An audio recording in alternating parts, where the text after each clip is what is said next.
And action. Alright, action. Oranges by Gary Soto. The first time I walked with a girl, I was 12. Cold and weighted down, with 2 oranges in my jacket. December. Frost cracking beneath my steps. Crack, crack. My breath before me, then gone. As I walked toward her house, the one whose porch light always burned yellow night and day in any weather, a dog barked at me until she came out pulling at her gloves, face bright with rouge.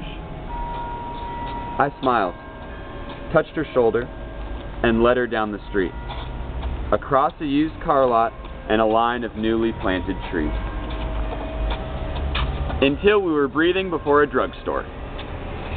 We entered, the tiny bell bringing a saleslady down a narrow aisle of goods. I turned to the candies, teared like bleachers, and asked what she wanted. Light in her eyes, a smile starting at the corners of her mouth. I fingered a nickel in my pocket, and when she lifted a chocolate that cost a dime, I didn't say anything. I took the nickel from my pocket, then an orange, and set them quietly on the counter.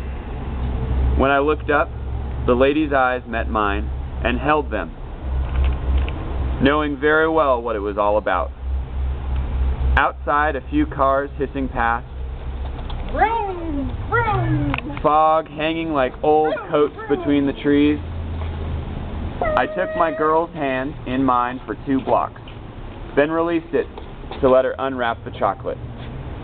I peeled my orange, that was so bright against the gray of December that, from some distance, someone might have thought I was making a fire in my hands.